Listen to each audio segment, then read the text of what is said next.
name I find the peace I seek. In His name I find. In His name I find.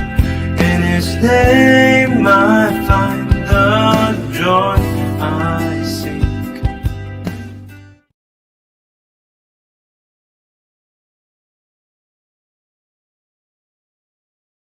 Shalom, selamat malam.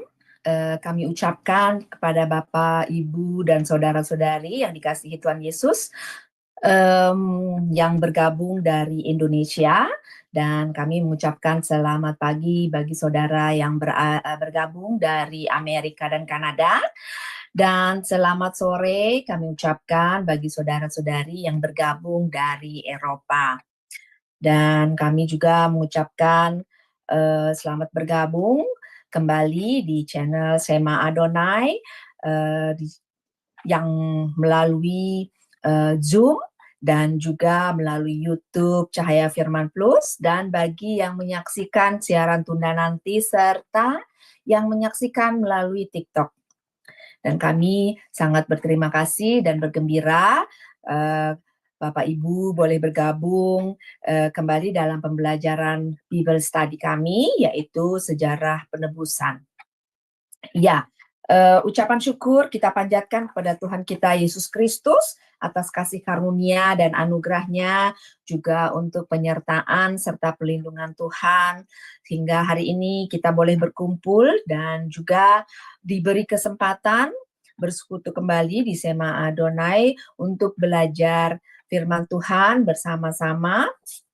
Dengan tema firman hari ini adalah pembelajaran sejarah penebusan dengan judul Ahazia, dan Yoas dan Amazia, 3 generasi yang dihapuskan di periode kedua silsilah Yesus, yang diambil dari buku Sejarah Penebusan seri keempat yang ditulis oleh Bapak Pendeta Abraham Park, Dr. Ministry, yaitu satu penyusunan dan penyampaian sistematis pertama di sepanjang sejarah dunia. Dan untuk tema hari ini, seperti pembelajaran sebelumnya, akan disampaikan oleh Ibu Alida Nur, MD, Dr. Ministry, yang hari ini merupakan sesi yang ke-9. Sebelum kita menerima pembelajaran hari ini, kita akan memohon pimpinan Tuhan dan penyertaannya dari awal, pertengahan, hingga akhir pembelajaran kita. Kiranya Tuhan mengaruniakan kita hikmat, kerendahan hati, serta membuka mata hati dan telinga pikiran kita untuk kita boleh menerima dengan baik pemaparan nanti pembelajaran dari Ibu Alida. Untuk itu kita akan mengangkat doa pembukaan yang dipimpin oleh Ibu Indah. Silakan Ibu Indah. Terima kasih Ibu Yanti. Mari kita bersatu di dalam doa. Tuhan Allah Bapa kami, Bapa yang bertahta di kerajaan surga yang mulia, dan Bapa yang kami panggil dan kami sembah di dalam nama Tuhan Yesus Kristus. Kami kembali bersama-sama bersatu hati kembali dan datang kepada Bapa saat ini. Kami mau berterima kasih untuk penyertaan Bapa dan kesetiaan Bapa yang selalu ada pada kami selama sebulan ini. Kami mau juga pertama-tama memohon untuk segala minta ampun untuk segala dosa dan kesalahan kami yang kami perbuat. Dan kami juga mau berterima kasih saat ini, di mana kami boleh bersekutu di dalam nama-Mu. Dan kami yakin di situ juga Engkau akan ada di tengah-tengah kami. Dan bahkan hari ini kami boleh belajar kembali akan kebenaran firman-Mu. Terima kasih untuk kesempatan ini. Kami boleh belajar buku Sejarah Penebusan seri keempat dengan tema 3 generasi yang dihapuskan di periode 2 silsilah Yesus Kristus tanggal 12 Oktober 2025 ini, yang akan disampaikan oleh Ibu Alida Nur. Bapak, kami sangat memohon, urapilah Ibu Alida dengan kuasa Bapa. Beri Ibu berkat-Mu dan tambahkan Ibu hikmat dan marifat di dalam menyampaikan isi pembelajaran hari ini. dan persiapkan hati kami juga masing-masing yang mengikuti pembelajaran saat ini atau siaran tunda nanti. Buka mata hati dan telinga rohani kami, sehingga kami bisa memahami akan firman-Mu dengan benar, dan Roh Kudus-Mu sendiri yang akan menguasai segenap hati dan pikiran kami. Kudus dan sucikanlah hati kami. Bapa, beri kesungguhan kepada kami, supaya kami juga bisa membuka hati kami untuk-Mu. Tuhan, kami sekarang siap untuk menerima pembelajaran hari ini, supaya Roh Kudus-Mu sendiri yang akan menguasai kami, dan Roh-Mu sendiri Tuhan, yang akan mengurapi kami masing-masing saat ini. Bapa, hadir dan berkenanlah bersama kami saat ini. Tuhan, sekarang kami mau menyerahkan jam yang ada di hadapan kami ini di hadirat Tuhan. Berkati sertai kami, lancarkan semuanya perangkatan kami, dan jauhkanlah kami dari segala gangguan dan godaan Tuhan. Baik internet maupun teknisi, listrik, dan Bapa sendiri yang akan mengendalikan semua perangkatan kami. Campur tangan Bapa akan sangat-sangat kami butuhkan, dan pertolongan Bapa juga untuk yang bertugas di pelayanan juga Tuhan di depan atau di belakang layar. Kami juga mau menyerahkan semuanya itu. Kami menyerahkan dari awal, pertengahan, dan akhir untuk pembelajaran hari ini di tangan Bapa sendiri. Terima kasih Bapa untuk semuanya ini. Dan di dalam nama-Mu Tuhan Yesus Kristus, Tuhan dan Juru Selamat kami yang hidup itu, doa ini kami panjatkan. Haleluya. Amin. Saya serahkan kepada Ibu Yanti kembali. Amin, amin. Terima kasih Ibu Indah untuk doa pembukaannya. Baik, sebelum kita memulai pembelajaran hari ini, kita akan terlebih dahulu melihat profil dari pembicara kita. Untuk itu kami meminta operator atau Ibu Aling untuk menayangkannya. Silahkan Ibu Aling.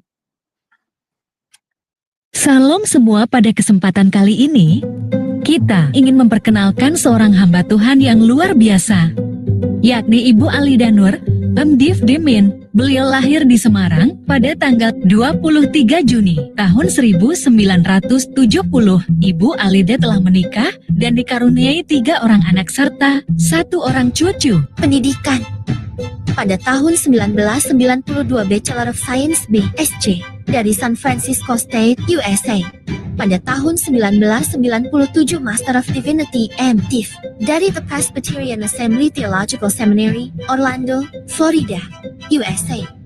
Pada tahun 2011 Diploma of Teaching Montessori Education dari Jakarta, Indonesia.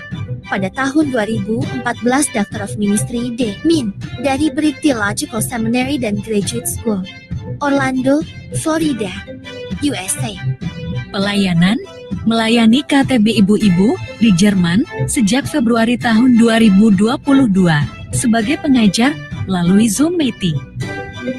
Sebagai penatua di GPPSI Jakarta, sebagai kepala sekolah minggu di GPBSI Jakarta. Beliau juga mentraining para guru-guru sekolah minggu dari berbagai denominasi gereja di beberapa kota di Indonesia.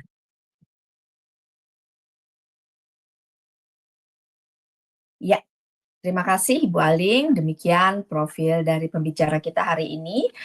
Baik, sebelum kita memulai, kita akan menyapa terlebih dahulu Ibu Alida Nur. Selamat malam Ibu Alida, selamat malam waktu Indonesia. Apa kabarnya? Kiranya Ibu senantiasa berada di dalam lindungan Tuhan dan tetap semangat Ibu dalam mengajar. Amin. Ya, baik-baik saja kondisinya. Selamat sore juga untuk yang di Jerman, dan selamat malam untuk yang di Indonesia juga, dan selamat pagi untuk yang di New York. Ya, terima kasih Ibu Alida. Baik saudara-saudari yang dikasihi Tuhan, kita akan memulai pembelajaran hari ini. Yang membantu Ibu Alida dalam pembacaan firman Tuhan adalah saudari kita Ibu Dewi. Untuk itu, Baik. kami persilahkan waktu dan tempat Ibu Alida. Ya, Silahkan. saya share screen dulu.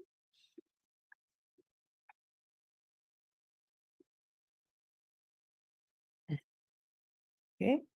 Jadi hari ini adalah sambungan dari bulan sebelumnya. Kita sudah membahas tentang 14 generasi yang ada di dalam periode kedua sesudah Yesus, ya, dari Daud sampai dengan Yosia, ya.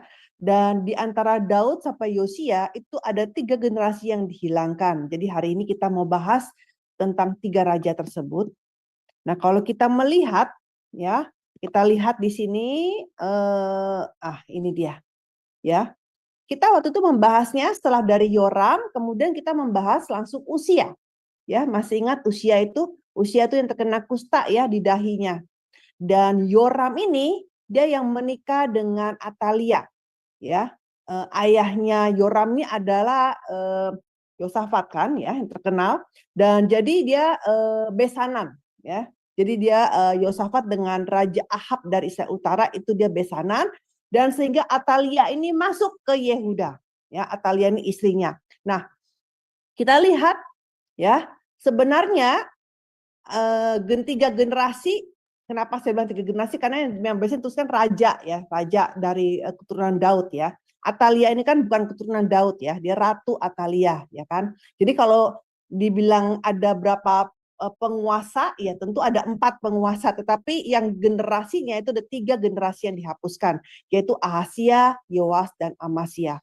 Nah, kalau kita lihat, kita kan sudah belajar tentang raja-raja yang lain.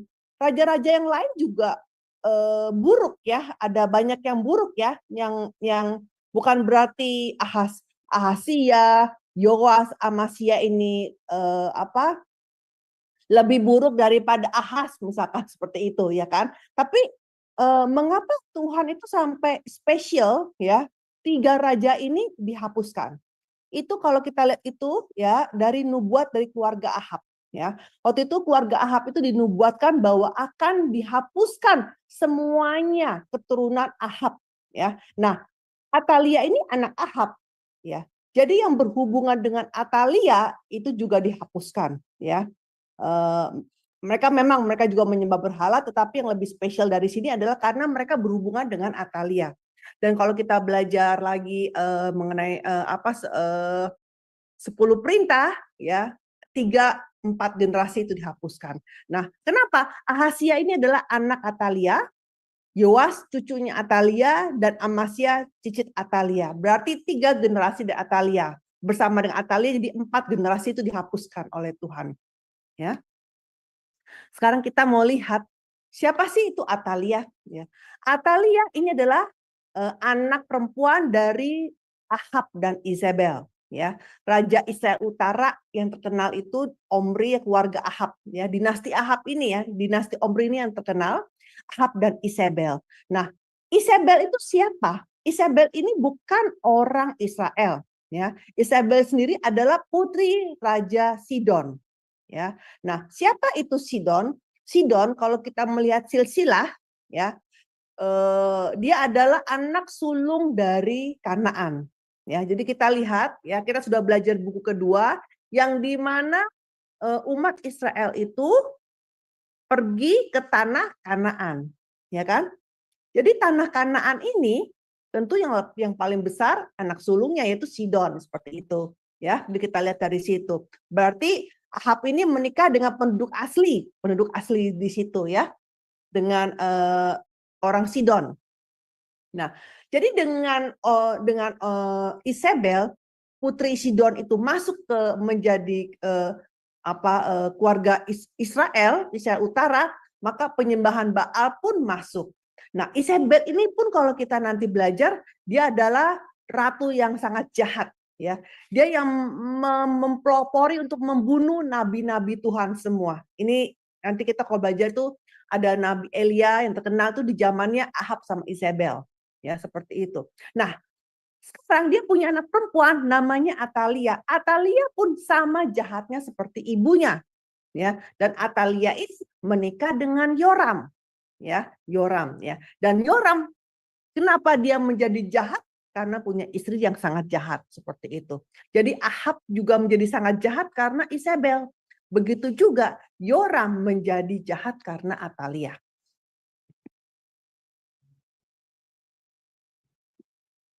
Sekarang kita membahas mengenai anaknya Yoram ya. Jadi ceritanya Yoram ini dia matinya sangat mengenaskan, ya. Dia sakit perut, sakit usus, ya, sebenarnya sakit perut ususnya sampai-sampai dia mati dengan menderita sampai-sampai ususnya keluar. Jadi kita bisa bayangkan ya, kalau ususnya keluar berarti mungkin dari pusernya ya bisa keluar pecah seperti itu dengan sendirinya. Berarti ini sangat-sangat tak tertahankan sakitnya seperti itu, ya. Nah, kemudian kalau kita lihat Yoram ini sebenarnya waktu itu Tuhan sudah menghukum Yoram, ya, yang mana ada bangsa kafir yang yang berperang dengan Yehuda. Waktu itu anak-anak Yoram, istri-istri Yoram itu semua diangkut kecuali Ahazia. Jadi Ahazia ini tidak ikut diangkut, ya. Maka ketika Yoram mati, Ahazia ini yang menjadi raja menggantikan Yoram. Tolong dibaca Bu Dewi ayatnya. Iya. 2 Raja 8 ya Bu, ayat Ya. 25 dan 26. Dalam tahun ke-12 zaman Yoram, anak Ahab raja Israel, Ahazia anak Yoram raja Yehuda menjadi raja. Ia berumur 22 tahun pada waktu ia menjadi raja, dan setahun lamanya ia memerintah di Yerusalem. Nama ibunya ialah Atalia, cucu Omri raja Israel. Ya. Coba kita lihat di sini. Jangan bingung ya. Karena ini yang kadang-kadang kita suka bingung ya di dalam membaca kitab raja-raja karena namanya banyak yang mirip ya. Jadi kita lihat di sini di Israel Utara ada namanya Yoram ya.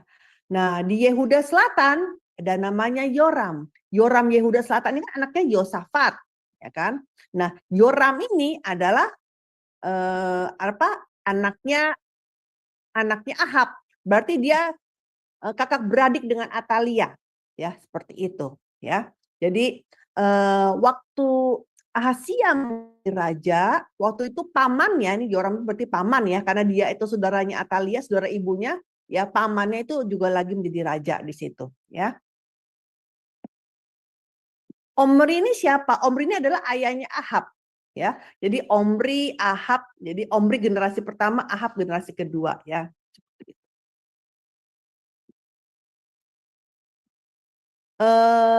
Kalau kita lihat di 2 Tawarik 22 ayat 2, kan tadi ini kan pencatatannya di mana di raja-raja, kitab raja-raja, ya.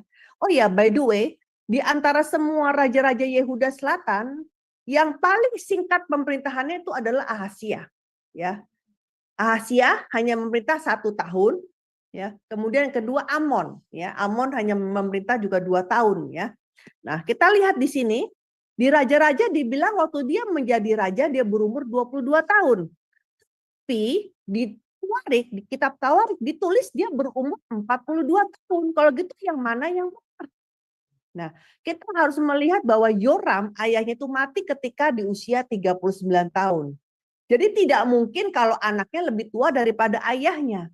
Berarti yang lebih benar adalah Ahazia berumur 22 tahun, bukan berumur 42 tahun. Nah, kalau begitu, kenapa di 2 Tawarik ini ada kesalahan? Kenapa bisa salah? Kan Alkitab katanya tidak ada salah. Nah, diperhatikan para ahli ini berpendapat apa? Bahwa ada salah penulisan karena ini kan kalau angka 20 sama angka 40 itu kalau karakter Ibraninya itu sangat-sangat mirip. Ibaratnya itu kalau bikin kotak tuh ada 4 sisi ya. Tapi kalau yang satu lagi tuh cuma ada bikin kotak tapi satunya kosong, 3 sisi seperti itu. Jadi karena sangat mirip karakter Ibraninya 20 sama 40 sehingga diduga ya dalam proses penyalinan naskah kertas papirus itu karena sudah usang sehingga salah terbaca. Sehingga ketika menerjemahkan di 2 Tawarik dibilangnya tulisnya 42 seperti itu. Ya. Jadi yang benar adalah yang di kitab raja-raja. Sekarang kita lihat poin nomor 1, Ahazia hidup menurut kelakuan keluarga Ahab. Saya baca ayatnya bahwa ia pun hidup menurut kelakuan keluarga Ahab karena ibunya menasihatinya untuk melakukan yang jahat. Nah, ini agak spesial di sini karena biasanya ya ketika raja itu berbuat jahat, kita sudah belajar ya raja-raja Yehuda selalu dibilang seperti ayahnya yang jahat gitu ya kan, seperti ayahnya yang jahat. Nah, Ahazia ini ayahnya Yoram. Sudah jelas Yoram itu jahat kan. Tapi ditulis bukan hidup menurut kelakuan ayahnya, tapi dibilang keluarga Ahab ya. Jadi fokusnya di sini siapa? Fokusnya ini adalah Atalianya. Atalianya yang lebih memainkan peran penting dalam hidupnya Ahazia. Ya, Ahazia dibilang ibunya menasehatinya. Nah, menasehatinya untuk apa? Untuk melakukan yang jahat seperti itu. Jadi kita lihat bukan Yoram saja yang sangat dipengaruhi oleh istrinya, bahkan anaknya Ahazia yang menjadi raja pun dipengaruhi oleh ibunya. Ya. Nah, sekarang kita lihat kenapa dia memerintahnya sangat pendek, hanya 1 tahun. Jadi pada waktu itu, Ahazia ini diajak oleh pamannya Yoram, ya, yang kebetulan menjadi raja di Israel Utara untuk berperang bersama-sama melawan Aram di Ramot Gilead. Ya, ingat kita dulu juga pernah belajar bagaimana Yosafat dan juga Ahab juga. Yosafat pun membantu Ahab dalam perang di Ramot Gilead. Itu pun ditegur oleh Tuhan. Ditegur oleh Tuhan ya, nggak boleh membantu Ahab di situ ya. Dan situ Ahab mati ya kan. Nah, jadi kita lihat sekarang ketika Ahab mati kan Yoram anaknya saudaranya Atalia menjadi raja. Nah, kemudian mau berperang lagi. Nah, kali ini mengajak Ahazia keponakannya. Ya, begitu. Jadi bersama-sama perang melawan Raja Aram. Ya. Jadi pada waktu perang ini Yoram terluka. Nah, ketika Yoram itu pulang, ya dia kan terluka, dia pulang, dia punya seorang panglima bernama Yehu. Nah, Yehu ini membunuh Yoram. Ya. Kalau di Israel Utara ini berbeda ya, nanti kalau kita belajar. Di Israel Utara ini banyak sekali penggantian dinasti. Kenapa penggantian dinasti? Artinya siapa yang bisa bunuh raja, dia yang jadi raja berikutnya. Seperti itu. Ya. Jadi kalau berhasil membunuh raja tersebut, maka dia menjadi raja. Makanya dinastinya berganti-ganti. Beda kalau di Yehuda. Kalau di Yehuda hanyalah keturunan Daud terus, ya kan? Seperti itu. Ya. Walaupun contohnya kayak Amon ya, Amon dibunuh oleh pegawainya, tapi yang menjadi raja tetap anaknya Amon, Yosia, seperti itu. Ya. Jadi kita lihat di sini, Yoram ini dibunuh oleh panglimanya sendiri, Yehu, karena Yehu mau menjadi raja. Nah, Yehu ternyata bukan hanya mau bunuh Yoram, tapi juga mau membunuh Ahazia. Ya, mau membunuh Ahazia, sehingga ketika Ahazia lagi mau tengokin Yoram, jadi ini sebenarnya kita bilang nih sial ya. Kalau Ahazia nggak pergi ke Israel Utara, mungkin Ahazia ini selamat. Tapi karena dia mendengar bahwa Yoram terluka, terus sebagai keponakan dia mau tengokin pamannya, ya. Tapi ketika dia tahu ternyata pamannya dibunuh oleh panglimanya, terus panglima juga tahu, oh ini ada keponakan Ahazia. Yehu juga mengejar Ahazia, mau bunuh Ahazia. Nah waktu itu Ahazia melarikan diri, ya. Dia lari dan terus dikejar oleh Yehu sampai akhirnya dia mati di Megido, ya. Jadi Ahazia ini mati dibunuh oleh panglima dari kerajaan Israel Utara, ya. Jadi di 2 raja-raja ditulis dia mati di Megido, tapi di 2 Tawangit ditulisnya dia mati di Samaria. Nah, yang mana yang benar? Nah, ternyata kalau kita melihat petanya, Samaria ini menunjuk kepada Israel Utara. Ya, kadang-kadang ketika kita bilang membahas di dalam Alkitab, ketika kita bilang, oh ini Efraim telah berbuat dosa, bla bla bla. Sebenarnya bukan berfokus kepada suku Efraim, tapi ini mewakili Israel Utara. Seperti itu. Begitu juga ketika bicara mengenai kota Samaria, sebenarnya itu mewakili kerajaan Israel Utara. Ya, seperti itu. Lebih tepatnya dia mati di Megido di daerah kerajaan Israel Utara. Seperti itu. Ya, jadi kematian Ahasia ini terjadi sesuai dengan nubuat dari Nabi Elia kepada Ahab. Karena bilangnya apa? Karena Ahab, keturunan Ahab semuanya akan mati. Begitu juga nubuat dari seorang nabi muda kepada Yehu. Ya. Jadi karena dosa-dosa dari Ahab inilah, maka Tuhan itu sampai mengangkat Yehu ya untuk menjatuhkan keluarga Ahab. Ya. Tolong dibaca Bu ayatnya. Ya, 2 Raja-Raja 9 ayat 6-8. Lalu bangkitlah Yehu dan masuk ke dalam rumah. Nabi muda itu menuang minyak ke atas kepala Yehu serta berkata kepadanya, "Beginilah firman Tuhan, Allah Israel. Telah kuurapi engkau menjadi raja atas umat Tuhan, yaitu orang Israel. Maka engkau akan membunuh keluarga tuanmu Ahab, dan dengan demikian aku membalaskan kepada Isabel darah hamba-hambaku, nabi-nabi itu, bahkan darah semua hamba Tuhan. Dan segenap keluarga Ahab akan binasa. Dan aku akan melenyapkan daripada Ahab setiap orang laki-laki, baik yang tinggi maupun yang rendah kedudukannya di Israel." Iya, jadi ini ceritanya sebelum Yehu membunuh Raja Yoram, ya. Jadi Tuhan sudah mengangkat Yehu untuk sebagai alat penghakiman dari keluarga Ahab. Dan karena Ahasia ini adalah keponakan, ada hubungan lagi dengan Ahab, sehingga dia pun terkena, ya, seperti itu.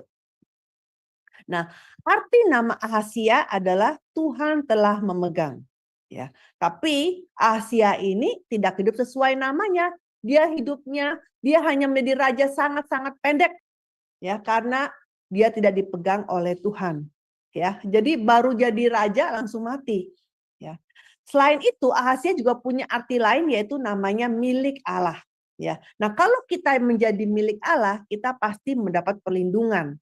Tuhan akan menyertai kita.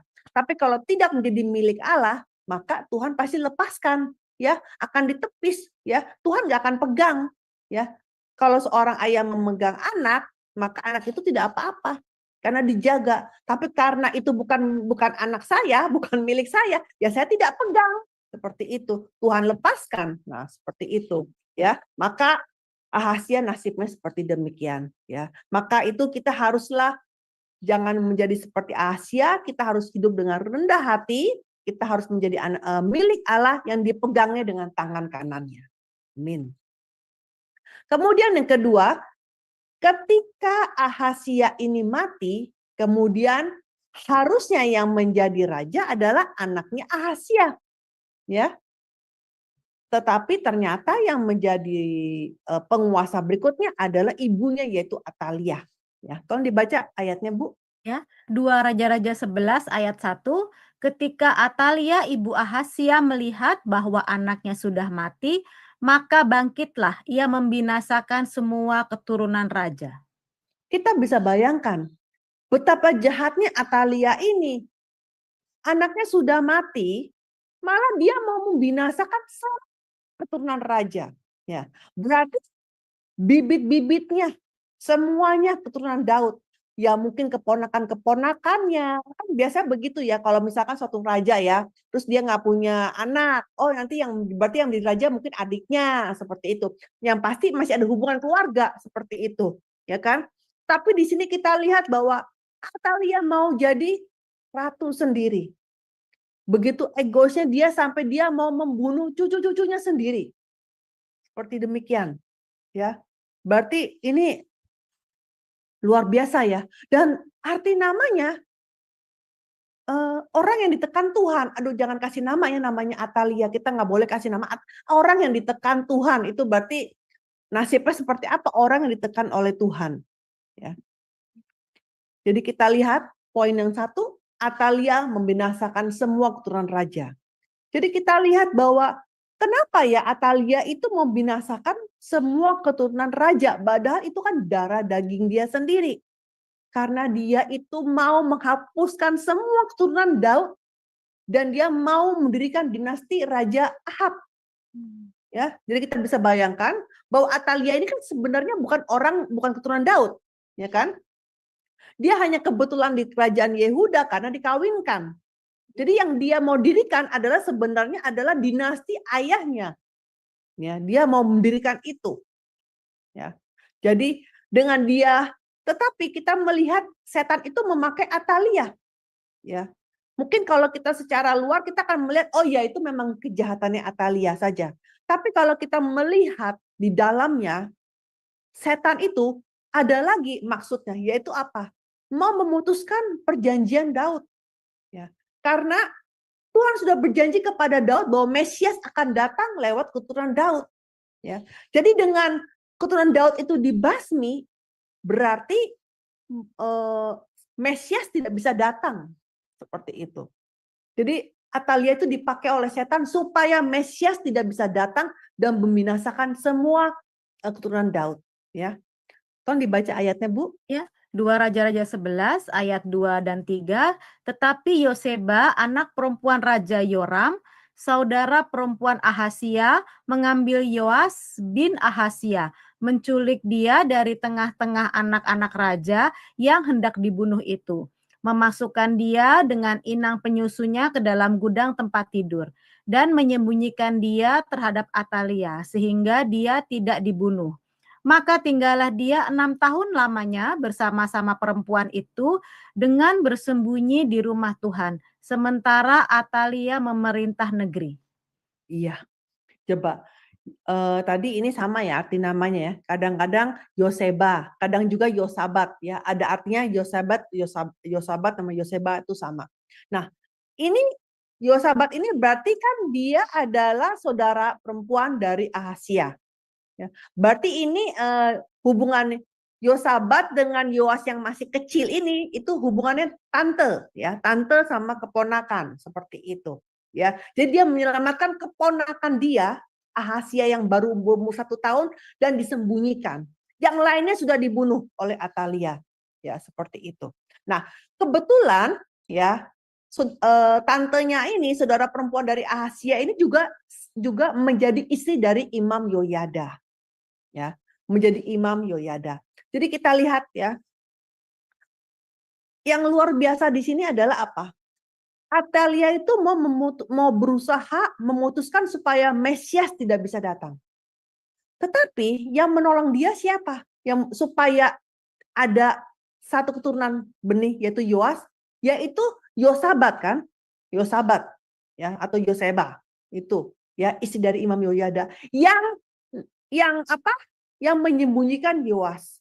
Nah, yang luar biasa arti nama dari Yoseba atau Yosabat artinya Tuhan telah bersumpah atau Tuhan adalah sumpah. Artinya apa? Tuhan sudah bersumpah kepada Daud bahwa Mesias pasti datang dari keturunan kamu, ya kan? Tetapi Atalia mau membunuh semua keturunannya sehingga bisa-bisa gagal rencana Tuhan. Tapi tidak, Tuhan pakai Yosabat yang artinya Tuhan telah bersumpah bahwa kalau Tuhan udah bersumpah, pasti ada satu keturunan yang diselamatkan. Intinya begitu. Pasti ada satu keturunan yang terus melanjutkan keturunan Daud itu pasti ada terus. Dan itu adalah Yoas yang disembunyikan. Ya, jadi mau setan mau berusaha sedemikian rupa pun, tapi Tuhan lebih pintar. Ya, nggak ada yang bisa memutuskan, nggak ada yang bisa memutuskan rencana Tuhan. Rencana penebusan Tuhan itu tidak ada yang bisa memutuskan bahwa walaupun kelihatannya setannya menang seperti itu. Ya. Jadi Tuhan pakai Yosabat seorang perempuan ya untuk menyelamatkan Yoas yang bahkan Yosabat ini artinya Tuhan telah bersumpah. Jadi sesuai dengan sumpah Tuhan bahwa pasti ada satu keturunan yang terus berlanjut untuk sampai Mesias datang. Jadi Yoas ini diselamatkan. Ya. Jadi ketika setelah berusia 6 tahun sudah kita dianggap sudah cukup lah ya, udah umur 6 tahun, disembunyikan selama 6 tahun, ya berarti 1 tahun, 6 tahun, berarti Yoas menjadi raja di usia 7 tahun, ya disembunyikan.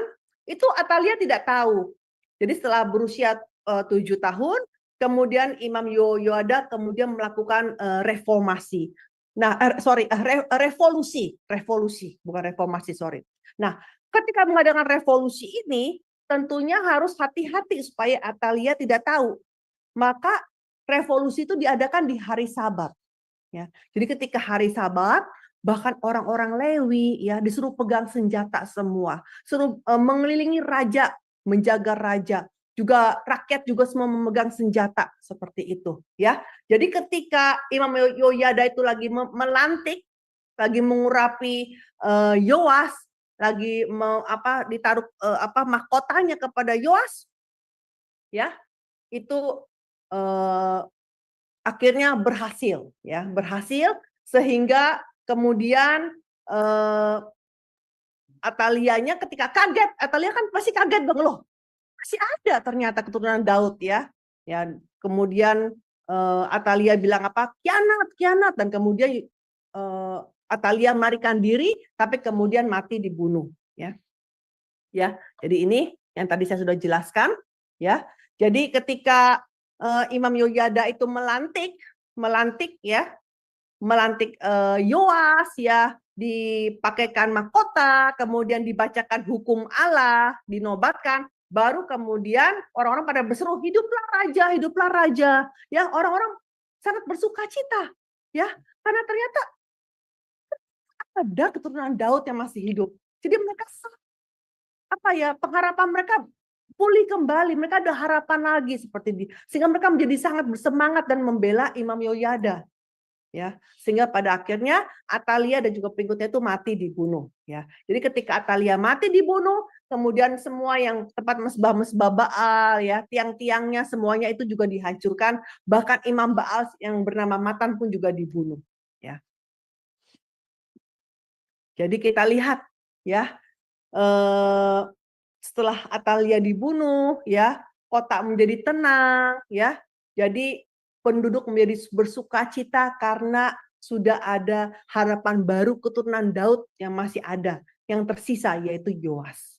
Ya, jadi kita lihat seperti arti namanya Atalia, artinya orang yang ditekan oleh Tuhan.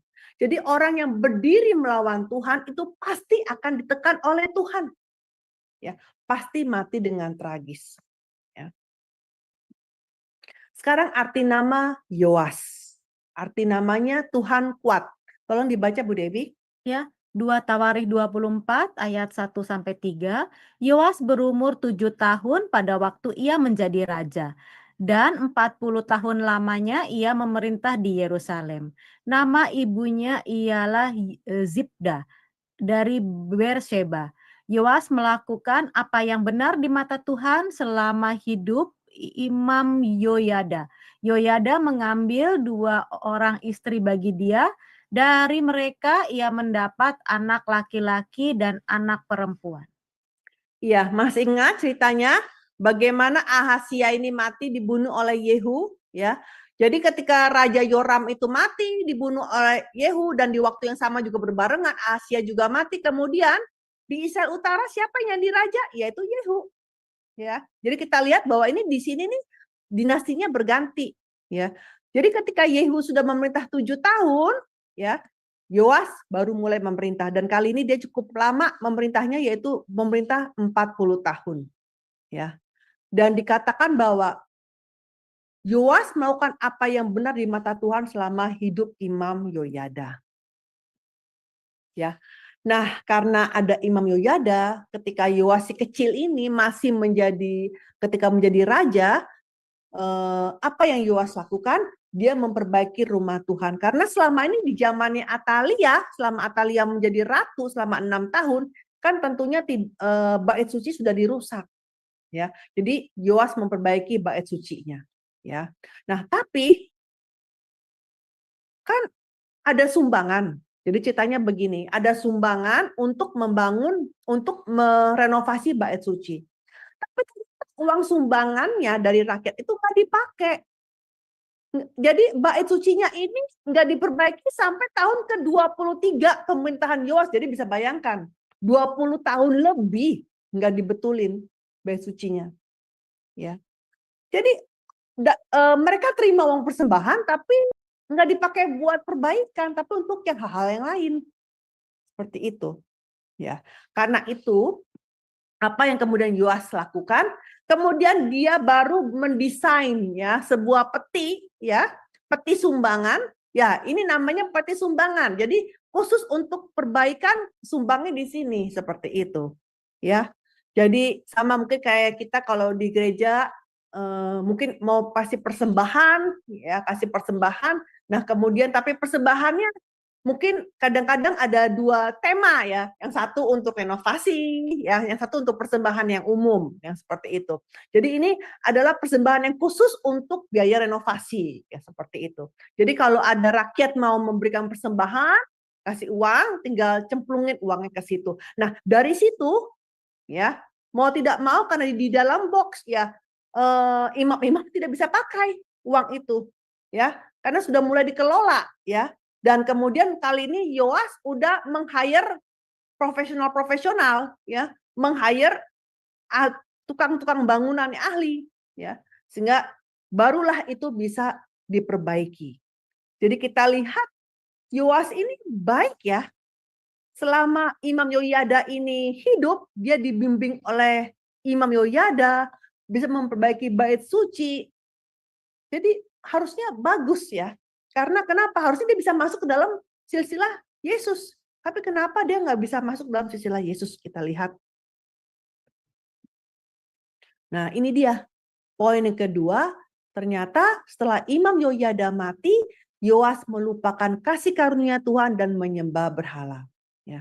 Jadi Imam besar Yoyada itu matinya sangat tua, juga cukup umur ya, 130 tahun. Ya, dan dia itu spesial sampai dibilang bahwa dia dikuburkan di samping raja-raja. Ya. Jadi kita lihat, sayang sekali ya, ini adalah seorang imam yang bisa mengajarkan rajanya untuk berbuat yang baik. Ya. Tetapi setelah orang yang menggait dia sudah mati, ya. Nah, para pemimpin yang dulu di zaman Atalia masih hidup, ya kan? Kan yang dulu yang dibunuh cuma Atalia saja, ya kan? Sama pengikutnya yang menyembah Baal, tetapi kan pemimpin-pemimpin yang lain itu kan tidak dibunuh, ya. Jadi mereka ini waktu di zaman Imam Yoyada mereka nggak bisa ngapa-ngapain karena Imam Yoyada mempunyai power yang besar, ya. Tapi setelah Imam Yoyada mati, mereka kemudian datang semua kepada raja dan menggoda dia, membujuk dia untuk menyembah berhala. Seperti itu. Jadi Yoas ini seharusnya kan sudah cukup usia, dia sudah dewasa ya. Tapi dia itu tergoda ya. Jadi dia itu iman dia itu tidak kuat. Sehingga ketika para pemimpin memujuk dia untuk menyembah berhala, dia pun terbujuk menjadi menyembah berhala. Ya. Tetapi Tuhan ini masih sayang sama Yoas. Ya. Jadi ketika Yoas itu berbuat dosa, Tuhan kirimkan seorang nabi untuk menegur dia. Ya. Tapi Yoas tidak mau mendengarkan nabi itu. Ya. Nah, terus saja Yoas berbuat jahat. Akhirnya anak dari Imam Yoyada itu namanya Sakaria, itu dia berseru, dia menegur raja. Dia bilang apa? Beginilah firman Tuhan, mengapa kamu melanggar perintah-perintah Tuhan sehingga kamu tidak beruntung? Oleh karena kamu meninggalkan Tuhan, ia pun meninggalkan kamu. Jadi anaknya Imam Yoyada, ini namanya Sakaria, juga dia adalah orang yang beriman. Ya, dia juga mau menegur raja, tapi raja tidak mau. Ya, dan karena raja marah, ditegur, akhirnya apa? Anaknya Imam Yoyada, Sakaria, itu mati dirajam batu. Kasihan sekali. Ya, bayangkan. Kita coba pikirkan, Yoas ini kalau nggak ditolong, ya, sama Imam Yoyada dan juga istrinya, dia pasti mati dibunuh sama Atalia, ya kan? Jadi dia sebenarnya bisa hidup itu gara-gara Imam Yoyada dan istrinya. Ya. Tapi dan dia pun menjadi raja dilantik oleh Imam Yoyada. Jadi dia itu nggak bersyukur, ya. Bahkan dia membunuh anak dari penyelamat dia, ya. Jadi rakyat itu merajam Sakaria dengan batu sampai mati atas perintah Yoas, ya. Jadi seperti itu. Jadi Yoas ini bahkan membunuh anak dari orang yang sudah menyelamatkan nyawanya. Jadi ini namanya mengkhianati kasih karunia. Ya. Jadi kita lihat bagaimana akhir dari nasib dari Yoas, ya. Nah, waktu itu Tuhan kirim hukuman, yaitu ada datang pasukan Aram, ya. Pasukan Aram, tolong dibaca Bu ayatnya. Ya, 2 Tawaris 24 ayat 23 dan 24. Pada pergantian tahun tentara Aram maju menyerang Yoas dan masuk ke Yehuda dan Yerusalem. Dari bangsa itu semua pemimpin habis dibunuh mereka dan segala jarahan dikirim mereka kepada raja negeri Damsyik. Walaupun tentara Aram itu datang dengan sedikit orang, namun Tuhan menyerahkan tentara yang sangat besar kepada mereka. Karena orang Yehuda telah meninggalkan Tuhan, Allah nenek moyang mereka. Demikianlah orang Aram melakukan penghukuman kepada Yoas. Ya, jadi kita jelas ya. Ini jadi bukan karena Aram itu hebat, bangsa yang hebat, tidak ada hubungannya. Ya, jadi Tuhan itu memakai bangsa-bangsa lain di sekelilingnya, yaitu mengangkat Aram untuk menjadi alat penghukuman bagi Yoas. Ya, jadi kita lihat. Jadi Tuhan itu bisa memberikan kekuatan kepada bangsa lain, ya, Aram. Bayangkan, hanya dengan sedikit orang, tapi bisa menghancurkan tentara Yoas yang begitu besar, dibilang begitu. Ya, kenapa? Alasannya jelas sekali, karena orang Yehuda telah meninggalkan Tuhan. Yang kedua, ya, ketika perang, Yoas terluka parah, ya. Jadi ketika dia lagi terluka parah, tentu dia lagi terluka parah, nggak bisa ngapa-ngapain. Tiba-tiba pegawai-pegawainya yang bernama Yosakar dan juga Yosabat itu bersekongkol dan membunuh dia. Jadi kita lihat Yoas ini mati di tangan pegawainya sendiri. Ya, Bu Dewi baca. Ya, 2 Raja-Raja 12 ayat 20 dan 21. Pegawai-pegawainya bangkit mengadakan persepakatan, lalu membunuh Yoas di rumah Milo yang letaknya di penurunan ke Sila. Yosakar anak Simeat dan Yosabat anak Somer ialah pegawai-pegawainya yang membunuh dia. Lalu ia dikuburkan di samping nenek moyangnya di kota Daud, maka Amazia anaknya menjadi raja menggantikan dia. Iya, jadi dia mati konyol ya. Matinya bukan karena perang, matinya dibunuh oleh pegawainya sendiri. Ya, jadi kita lihat apa yang ditaburkan orang itu juga akan dituai. Galatia 6 ayat 7. Dan juga kita lihat Yoas bahkan tidak dikuburkan di kuburan raja-raja. Ya, cuma dikuburkan di mana tadi ayatnya tadi dibilang apa tuh? Cuma di samping nenek di kota Daud dibilangnya begitu, tapi bukan di kuburan raja-raja. Sedangkan Imam Yoyada malah dikubur di samping kuburan raja-raja. Nah, seperti itu. Jadi kita melihat bagaimana Yoas ini sampai tidak bisa masuk ke dalam silsilah Yesus selain dia ada hubungan dengan Atalia, tetapi dia sendiri perbuatannya seperti demikian. Ya, yang tidak bersyukur, yang malah membunuh anak dari penyelamat dia sendiri. Ya, jadi dia itu yang melupakan kasih karunia, yang tidak membalas dia ini tidak membalas kasih karunia Tuhan bahkan kepada Sakaria anak Imam Yoyada seperti itu. Jadi seperti demikian, kita jangan menjadi seperti Yoas, tapi kita haruslah membalas kasih karunia dengan segala kebaikan. Kemudian raja yang terakhir adalah Amazia. Arti namanya Tuhan kuat atau Tuhan memiliki kekuatan. Tolong dibaca Bu ayatnya. Ya, 2 Raja-Raja 14 ayat 1 dan 2. Dalam tahun kedua zaman Yoas bin Yoahas, Raja Israel, Amazia, anak Yoas, Raja Yehuda menjadi raja. Ia berumur 25 tahun pada waktu ia menjadi raja dan 29 tahun lamanya ia memerintah di Yerusalem. Nama ibunya ialah Yoadan dari Yerusalem. Ya, ini yang tadi saya bilang, hati-hati namanya mirip ya. Yoas di Yehuda sama Israel Utara Yoas. Jadi suka bingung ya seperti di sini. Tapi luar biasa ya, di buku keempat ini sampai dibikin seperti ini. Jadi kita lihatnya enak ya, jelas sekali ya. apa yang terjadi dengan dengan negara tetangga, maksudnya seperti itu ya. Jadi kita lihat bahwa ketika Amasya menjadi raja, ya kita lihat itu di tahun kedua zamannya Yoas bin Yoahas raja ya, seperti itu ya. Jadi dia memerintah cukup lama, yaitu memerintah selama 29 tahun. Jadi Amasya ini adalah ayah dari Usia ya. Amasya ayah dari Usia. Arti namanya Tuhan kuat atau Tuhan memiliki kekuatan. Nah, kita lihat pada awalnya Amasya seperti Yoas hidup menurut firman Tuhan. Ayatnya dibaca, Bu. Ya, 2 Raja-Raja 14 ayat 3 sampai 6. Ia melakukan apa yang benar di mata Tuhan, bukan bukan seperti Daud bapa leluhurnya. Ia berbuat tepat seperti yang diperbuat Yoas ayahnya. Segera sesudah kuasa kerajaan itu kokoh di tangannya, dibunuhnyalah pegawai-pegawainya yang telah membunuh raja, yaitu ayahnya.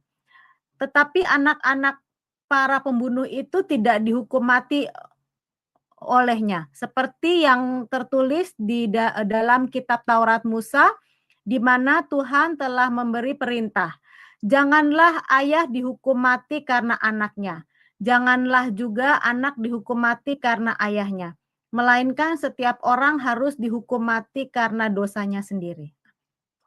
Iya, sebenarnya itu di zaman perjanjian lama, ya. Biasanya kalau mau bunuh satu orang itu satu paket ya, yang dibunuh tuh satu keluarga semuanya, ya. Kalau kita ingat dulu zamannya Raja Saul, ya kita flashback sedikit, ya. Ketika Raja Saul itu mau membunuh Daud, ya, itu bahkan ayah ibu Daud dan juga kakak-kakak Daud juga ikut melarikan diri. Ikut bersama-sama dengan Daud bersembunyi karena satu paket ya.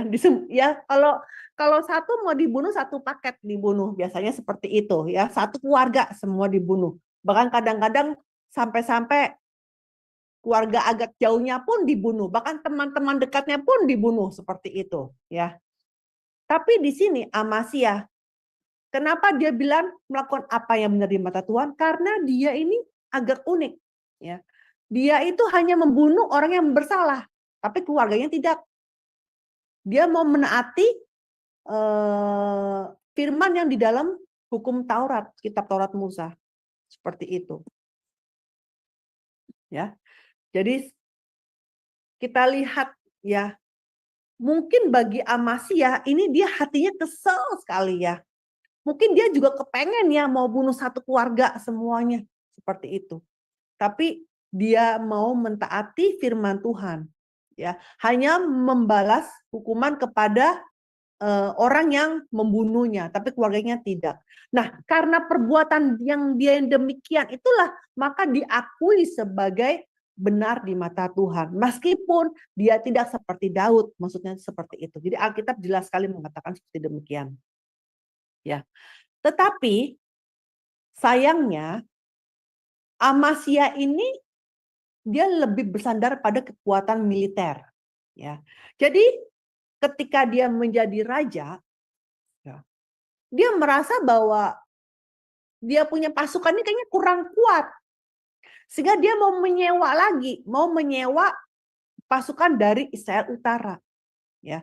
Jadi dia pergi kepada Raja Israel Utara, ya. Dan dia menyewa 100.000 pasukan dengan membayar 100 talenta perak atau sekitar 3,4 ton perak. Ya. Padahal si Amasya ini udah lumayan lah, dia sudah punya 300.000 tentara. Tapi di mata dia 300.000 itu kurang. Dia mau sewa orang sewaan lagi 100.000, jadi supaya totalnya 400.000. Nah, setelah dia bayar uangnya, terus pasukan Israel Utara juga sudah lagi jalan on the way, ya. Kemudian Tuhan kirim utusan, ya. Jadi kita lihat Tuhan itu sebenarnya selalu kasih kesempatan ya kepada orang-orang ya untuk bertobat ya, seperti itu. Tuhan kirim utusan ya untuk supaya udah nggak usah khawatir ya. Nggak usah sewa-sewa, maksudnya Tuhan seperti itu. Kalau Tuhan udah menyertai kamu, ya walaupun kamu punya cuma 300.000 pun Tuhan, kamu pasti menang kalau kamu bersama dengan Tuhan. Ya, jadi dikasih tahu, kamu udahlah nggak usah sewa-sewa. Terus Amasya bingung ya, aduh gimana ya, uangnya udah dibayar, uangnya nggak bisa di-refund. Ya, terus tapi kemudian Tuhan, abdi Allah bilang apa? Tenang, Tuhan dapat memberikan lebih daripadamu. Tuhan bilang nggak usah khawatir. Ya sudah, uang udah 100 talenta perak, udah kasih saja sudah. Ya seperti itu. Tenang, nanti akan kembali uang 100 talenta peraknya.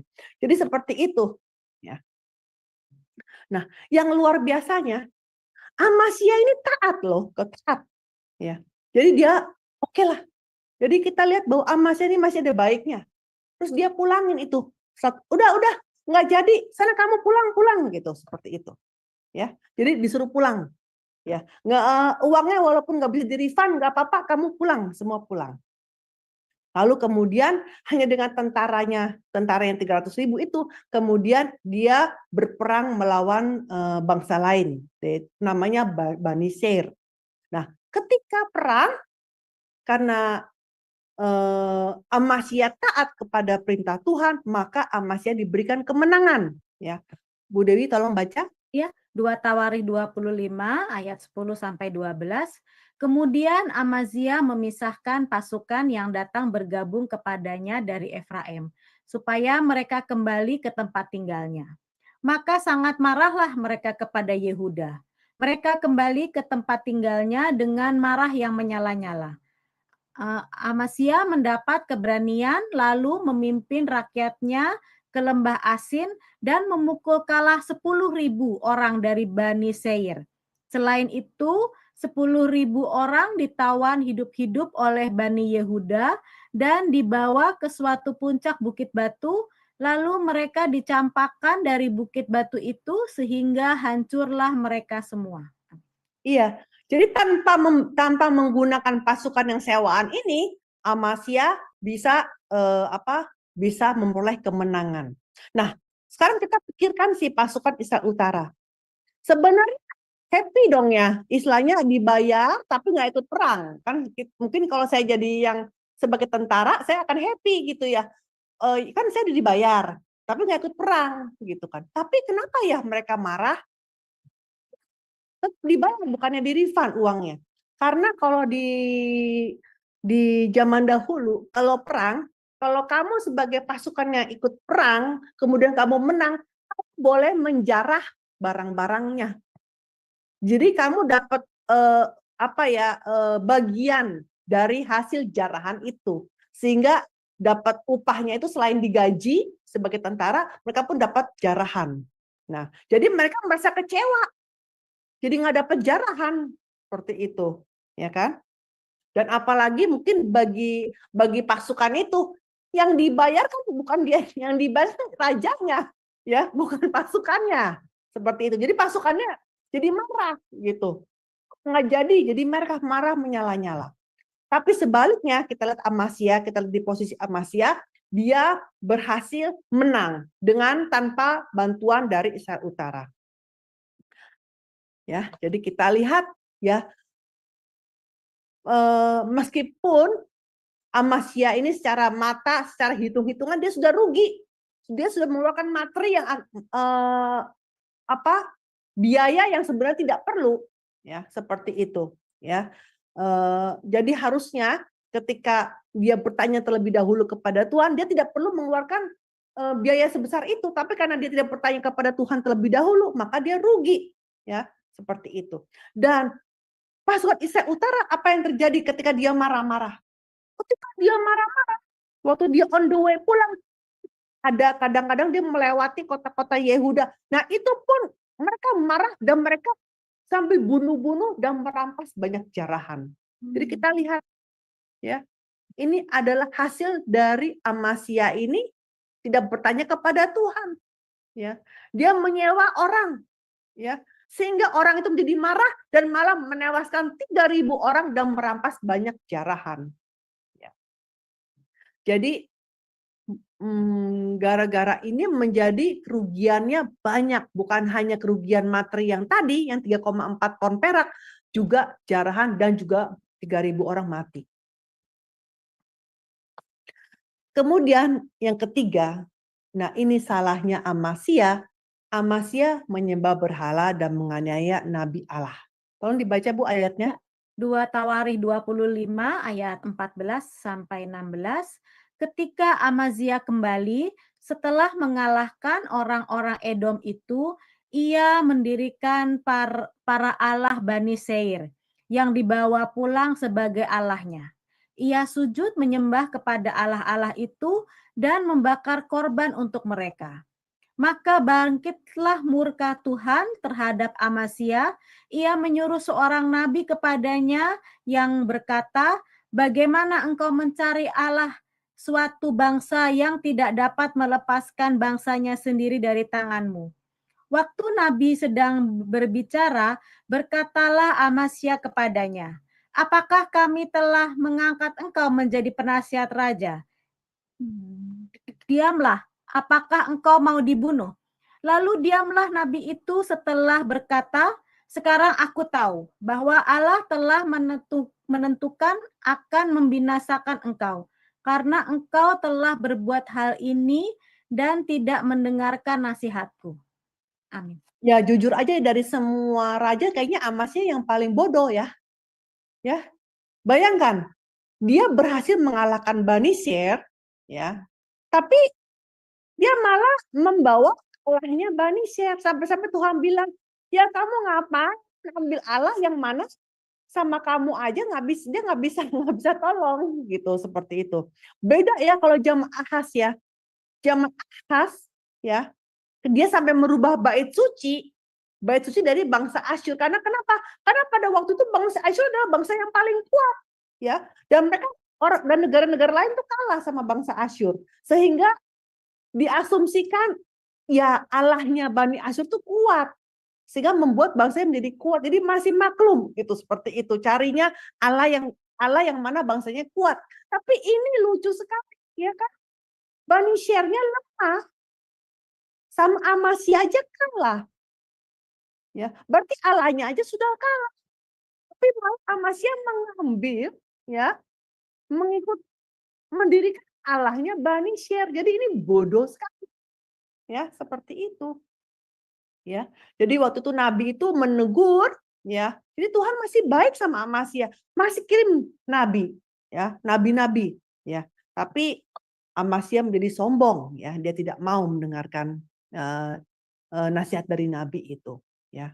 Jadi kita lihat ya, Amasya ini menjadi sombong. Kenapa? Karena dia merasa bahwa dia bisa menang karena usahanya sendiri dan bukan karena pertolongan Tuhan.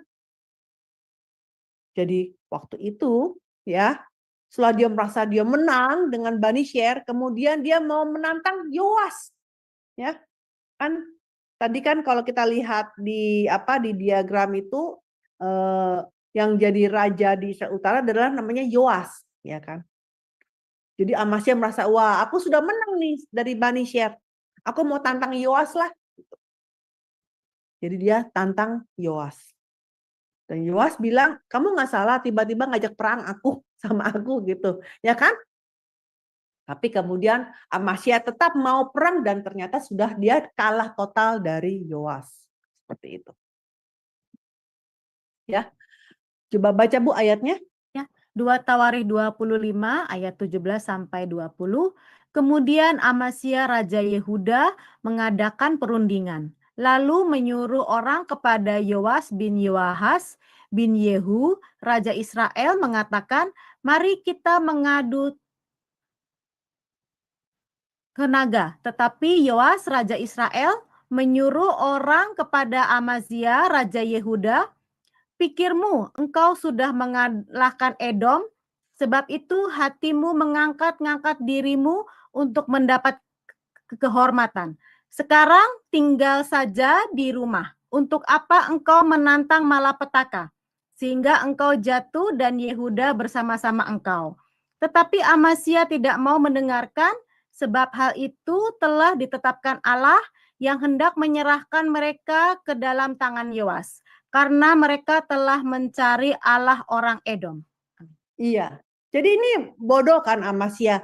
Dia sudah mengambil Allahnya Bani Syer, ya, yang mana untuk bahkan ini udah kalah ya kan. Bani Syer ini adalah bangsa yang kalah oleh Amasya sendiri. Dan kemudian dia merasa jadi sok ya. Ya, mana ada begitu ya. Tiba-tiba nggak ada hujan, yuk kita mau adu tenaga, ya kan. Nah, Yoas ini dia masih kasih peringatan loh. Yoas tadi nggak mau, nggak usah lah, untuk apa gitu kan? Ya, udah kamu tinggal di rumah saja. Jadi sebenarnya kalau dia mau mendengarkan Yoas nggak jadi perang. Tapi Amasya hatinya sudah keras. Dia mau sangat sombong, ya seperti itu. Dan akhirnya dia maju, dan ketika dia maju ya Amasya kalah total dari Yoas, ya seperti itu. Jadi bayangkan, Amasya akhirnya ditawan dan dibawa ke kerajaan Israel Utara, ya. Nah, waktu itu Yoas dia merobohkan 400 hasta atau 182 meter tembok Yerusalem, itu semua dihancurkan. Dan kemudian harta yang ada di bait suci, ya, orang-orang itu semua ditawan, diambil semua oleh Yoas. Ya, saya bacakan ayatnya. Yoas raja Israel menangkap Amasya raja Yehuda, anak Yoas bin Ahazia di Bet Semes. Lalu Yoas masuk ke Yerusalem dan membongkar tembok Yerusalem dari pintu gerbang Efraim sampai ke pintu gerbang sudut 400 hasta panjangnya. Sesudah itu ia mengambil segala emas dan perak dan segala perkakas yang terdapat dalam rumah Tuhan dan dalam perbendaharaan istana raja, juga orang-orang sandera. Kemudian pulanglah ia ke Samaria. Jadi Samaria itu ibu kota Israel Utara, ya. Jadi kalah total Amasya ini, ya. Jadi kita lihat setelah Yoas ini mati, nah ini kita lihat ini, ya. Nah ini di sini, ya, kan Yoas yang berhasil menangkap Amasya. Jadi Amasya ini dibawa ke Israel, di penjara. Tapi kemudian setelah Yoasnya mati, ya, Amasyanya dipulangin lagi. Ya. Nah, ketika dia pulang lagi, dia masih memerintah 15 tahun lagi, dan kali ini dia berbarengan sama Usia. Ya, seperti itu. Ya, berbarengan dengan anaknya Usia. Ya. Jadi ayatnya di 2 Raja 14 ayat 17. Tetapi kita lihat, ya, sebenarnya Amasya ini dikasih apa ya, kalau saya bilang masih dikasih kesempatan, ya. Dia bisa kembali menjadi raja. Harusnya di waktu itu dia menjadi bertobat. Dia harus menjadi seperti Manasye, ya kan? Kalau Manasye juga seperti demikian kan? Dia di penjara, tetapi ketika dia di penjara, dia bertobat dengan sungguh-sungguh. Jadi ketika itu dia dipulihkan menjadi raja, ya, dan dia bertobat dan dia mengadakan reformasi agama. Harusnya Amasya ini bisa seperti kayak Manasye, ya. Ketika raja musuhnya mati kan dia kembali. Tapi sayang sekali, ya, dia tetap tidak bertobat, ya. Dan pada akhirnya apa? Dia seperti ayahnya, mati di tangan pegawainya sendiri yang bersekongkol. Tolong dibaca Bu ayatnya. Ya. 2 Raja-Raja 14 ayat 19 dan 20. Di Yerusalem orang mengadakan persepakatan melawan dia. Sebab itu larilah ia ke Lakis. Tetapi mereka menyuruh mengejar dia ke Lakis, lalu dibunuhlah dia di sana.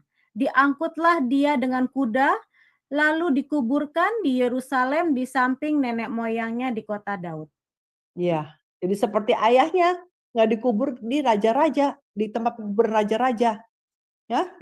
Jadi dia kondisinya sama, ya, mati di tangan pegawainya sendiri, ya.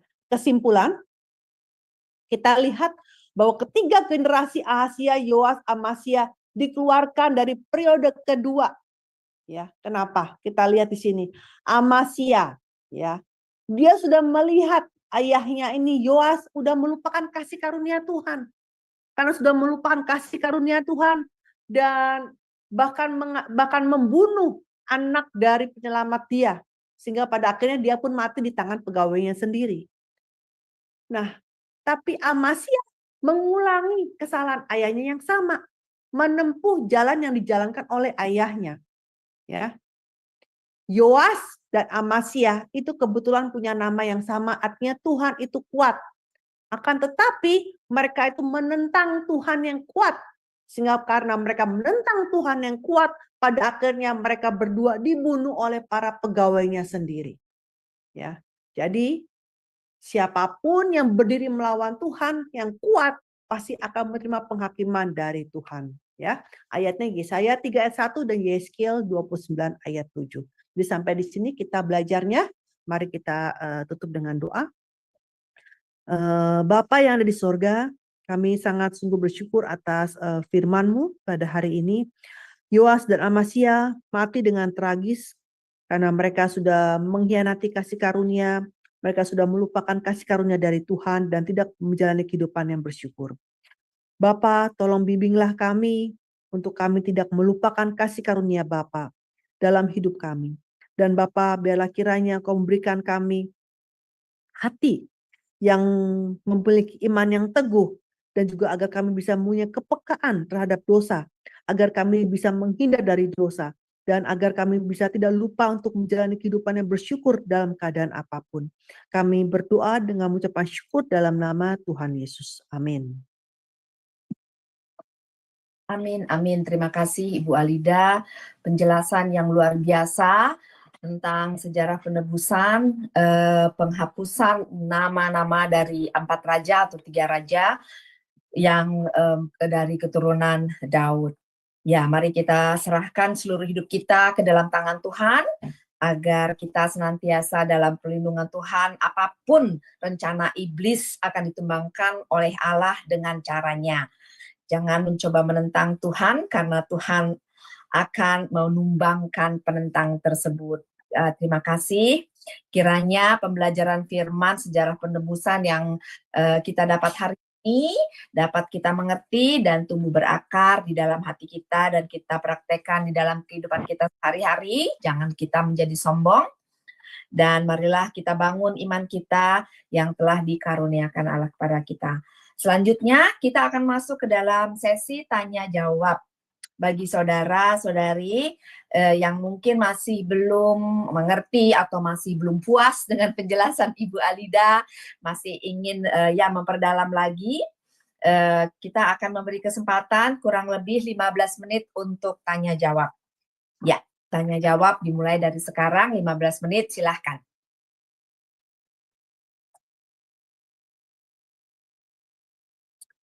Mungkin masih ada dari ibu-ibu atau bapak yang hadir secara langsung di Zoom ini, atau mungkin dari Dewi sendiri yang membantu membaca. Banyak yang dibaca ya. Tapi saya rasa kali ini banyak ayat yang dibaca supaya lebih ngerti story-nya, karena kan ini agak bingung ya raja-raja gitu. Iya Bu, bener Bu. Jadi aku juga justru lebih mengerti karena aku tadi membaca ayat-ayatnya gitu. Aku tidak ada pertanyaan Bu, semua jelas. Cuma memang bahwa yang saya pelajari dari Amasya dan Yoas itu adalah mengapa kita selalu ada pengulangan sejarah ya Bu. Iya. Ternyata apa yang dilakukan bapaknya, anaknya juga begitu gitu, dan kita sebagai manusia itu susah untuk mempelajari sejarah, susah untuk mengerti, kan harusnya kita tidak mengulangi hal yang sama, tapi tetap saja dilakukan dengan hal yang sama. Jadi mungkin Tuhan harus mengingatkan kita terus berulang-ulang gitu ya. Seperti yang ada di kitab Ulangan, saya pernah baca, saya lupa ayatnya, bahwa kita harus mengajarkan anak kita duduk berkali-kali, berulang-ulang, seperti itu ya Bu. Sepertinya memang Tuhan harus seperti itu sama kita sebagai manusia gitu Bu, karena manusia identik dengan lupa. Kalau menurut saya. Dan yang luar biasanya itu saya juga baru mengerti sih lewat buku sejarah penebusan ini ya. Tadinya saya nggak begitu mengerti kenapa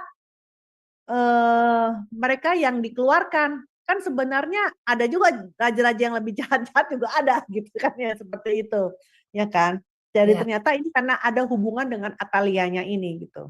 Jadi Iya. ibaratnya itu benihnya Atalia itu ditutasin semuanya deh sampai 4 keturunan seperti itu. Iya. Seperti itu. Sesuai dengan nubuatnya yang kepada Ahab ini. Iya. Dan ini kalau jadi film itu Atalia itu ganas sekali ternyata ya, Iya. seperti Oh, itu. iya, Bu. Betul, Bu. Ya. Kalau difilmin gitu. Eh, Iya, betul. Kalau dari saya, Ibu, kalau seandainya dari Atalia itu dituntaskan, jadi keturunan-keturunan berikutnya bukanlah keturunan dari Atalia. Ya, berarti seperti demikian. Maksudnya sebenarnya kan apa ya? Kalau kita perhatikan raja-raja juga banyak istrinya ya, seperti itu. Oke, ya. Baik, Ya baik, kan? baik. Kalau Dan zaman juga seandainya pun kalau dipikir masih ada bau-baunya, maksud bau Atalianya begitu ya. Tapi itu kan karena udah generasi udah terlalu jauh kan seperti itu. iya. Kan kalau mungkin kita baca di 10 Pita juga sampai dengan 4 generasi kan gitu. iya, Dihukum 1 generasi. Jadi ya udah Atalia, anak, cucu, cicit pas 4 generasi seperti itu. jadi kalau misalnya sudah 4 generasi itu dianggap sudah tidak ada hubungannya dengan Iya, iya. A. Makanya kenapa kita tuh mau sih dibaptis gitu. Kadang-kadang orang berpikir, udahlah saya bertobat saja tapi nggak usah dibaptis lah gitu. Mau ikut jadi Kristen saya belajar tapi nggak usah dibaptis. Mungkin ada orang berpikir seperti itu yang dari yang tadinya awalnya bukan non Kristen ya seperti itu, atau yang bukan dari Katolik seperti itu. Karena ketika dibaptis itu dosa keturunan itu pun dihapuskan. Amin. Ya. Ya kan? Dosa Adam dihapuskan, dosa keturunan juga dihapuskan. Iya. Tinggal sisanya kalau kita bertobat hanya dosa sendiri, maksudnya begitu. Nah, Ya. itu yang penting, dosa keturunan itu gitu. Ya, sekarang saya lebih mengerti, Ibu. Karena kalau menurut sebagai ya manusia, pasti kan kita bilang, oh coba lihat silsilah dari Katanya keturunan takdir kita. gitu ya. Ya, itu satu. Kedua juga kalau misalnya kita dari keturunan misalnya kalau di Indonesia dengan keturunan raja Raja Pajajaran misalnya, itu kan masih Ya. keturunan sampai keturunannya tuh berbelas-belas gitu, masih dihitung gitu, Bu. Iya. Jadi tapi kalau kita menurut Alkitab dari perjanjian lama itu juga bahwa dari keturunan keempat itu sudah ada tulisannya selesai. sih. Sampai dengan keturunan keempat gitu kan, ada tulisannya. Iya, Tapi saya nggak tahu apakah nanti setelah itu keturunan kelima, keenam, ketujuh, tapi yang jelas di Alkitab tulis begitu, ya kan? Tetapi makanya kenapa kita perlu ada namanya pembaptisan, karena untuk memutuskan semua yang namanya kita kena jadi bukan takdir, kita memutuskan dulu itu semua gitu. Kesalahan-kesalahan dari orang yang terdahulu. Ya, gitu, kesalahan dari kita punya engkong-engkong kita. Ini moyang. Iya. Iya, tadi saya waktu dengar gitu sempat bingung juga gitu kok. Kenapa 4 keturunan? Karena kan berarti kalau misalnya masih ada keturunan lagi, itu kan masih ada keturunan dari Atalia, misalnya keturunan kelima, keenam, ketujuh gitu Iya ya. betul, harusnya kan begitu. Ya mungkin sampai sekarang kalau dipikir kan nyambung terus ya, sampai keturunan ke 100 gitu kan, ke 200 gitu. Iya, baik. Ya, mungkin masih ada lagi. Ayatnya? Nanti saya cari ayatnya. Iya, Bu. Ya. Ya sambil siapa yang mau nanya, sambil saya cari dulu ayatnya. Baik. Kak Murni mungkin, Kak Murni sudah jalan ya, sudah jam 5. Kak Murni udah jalan, Kak Murni udah jalan. Ya. Oke, jam 5 sudah. Indah mungkin? Ibu Indah. Ya cuma Kayaknya sih jelas sih itu hari ini ya, kan ceritanya seperti itu.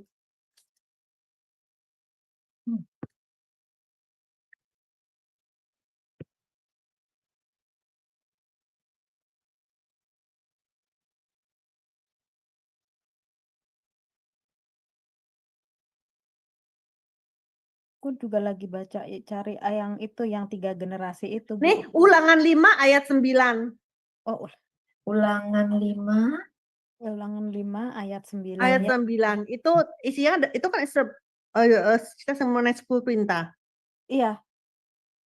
Ayat 9, sujud menyembah kepadanya atau beribadah kepadanya sebab aku Tuhan Allahmu adalah Allah yang cemburu yang membalaskan kesalahan bapa kepada anak-anaknya dan kepada keturunan ketiga dan keempat dari orang-orang yang Ya, membenci aku.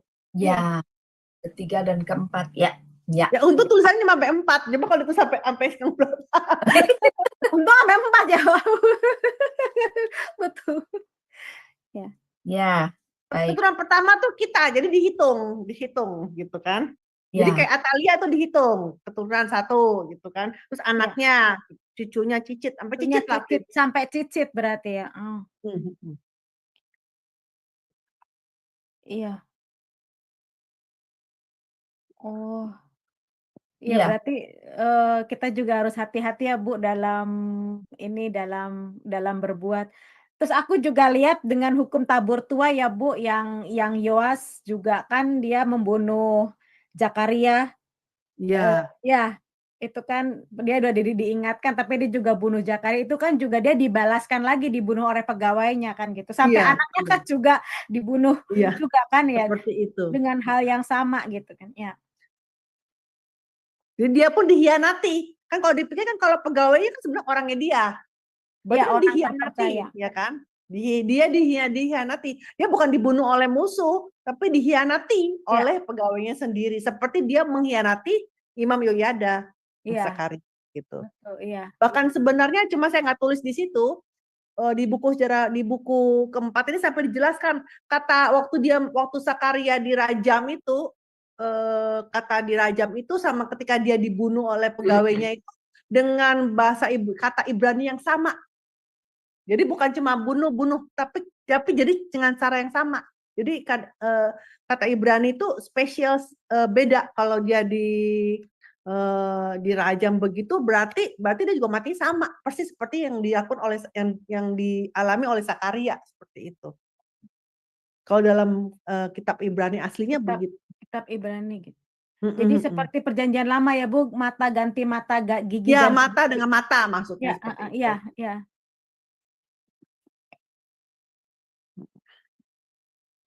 Ya, mengerti. Ya, Amasya raja yang bodoh ya, kita bilangnya kan gitu kan. Iya. Tapi sebenarnya itu kan juga pengaruh dari iblis juga ya Bu, kalau dipikir-pikir apa mungkin Tuhan juga sudah mengetahui hal itu dan mengizinkan itu terjadi juga gitu kan? Kalau menurut Ya, tapi kan dia sebenarnya beda ya dengan Ahas. Kalau Ahas itu dia mengambil patung Asyur karena dia merasa mereka kuat, mereka kalah gitu. Tapi kan ini kan enggak, dia bangsa Asia sendiri sudah kalah sama dia gitu kan. Ngapain kamu ngambil Allah yang sama kamu aja kalah gitu, maksudnya begitu. iya. Ya Ibu, untuk dari saya berpikir setan itu berusaha dengan segala cara untuk menuntaskan keturunan Daud tadi ya lewat Ya. Atalia. Tapi Tuhan tetap menetapkan rancangannya itu atau rencananya lewat Yoas yang diselamatkan oleh Yosabat itu ya. Iya. Dan lucunya Yosafat arti namanya adalah Tuhan adalah sumpah. Jadi memang luar biasa sih Alkitab itu gitu kan. Kalau kita mungkin nggak tahu artinya, mungkin itu ceritanya lewat ya.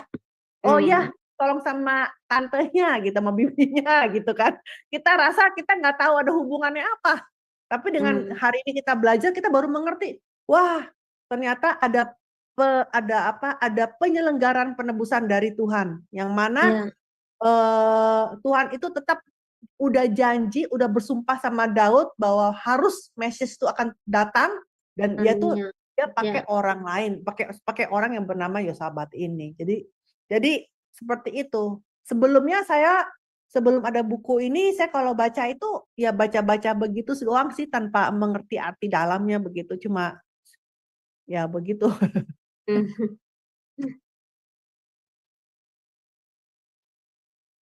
Mungkin jelas ya hari ini ya, pendek. Jelas sekali Ibu, Ibu. Sangat berterima kasih. Ya. Mulai bulan depan kita akan bahas Israel Utara ya. Israel Utara. Israel Utara. Ya. Ya. Ya. Temanya Kita ya, udah Bu. selesai bahas Yehuda, kita mulai bahas Israel Utara dari raja pertama. Oke, baik. Kalau tidak ada yang mau bertanya lagi atau semuanya sudah jelas? Udah, Memang ya. Ibu menjelaskannya secara terperinci, tema demi tema. Sebelum kita menutup pembelajaran kita hari ini, kami mohon kepada Ibu Alida untuk menyampaikan closing statement dan dilanjut dengan doa penutup. Silahkan Ibu Alida.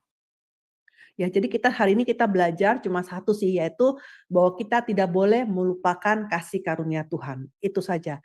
Kalau kita melupakan kasih karunia Tuhan, maka kita akan mengalami hal-hal yang tidak baik dalam hidup kita. Tapi maka itu kita harus menjalani kehidupan yang bersyukur akan kasih karunia Tuhan.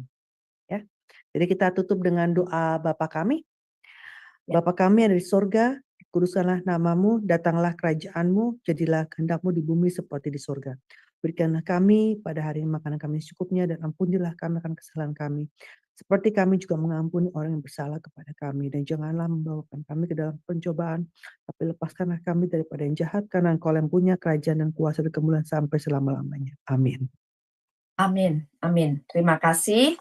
Kami mengucapkan terima kasih yang sebesar-besarnya untuk Ibu Alida, karena di Indonesia sekarang sudah sangat malam, tapi tetap bersemangat, dan kami juga mau mengucapkan kepada saudara-saudari semua yang masih bergabung di Sema Adona hari ini.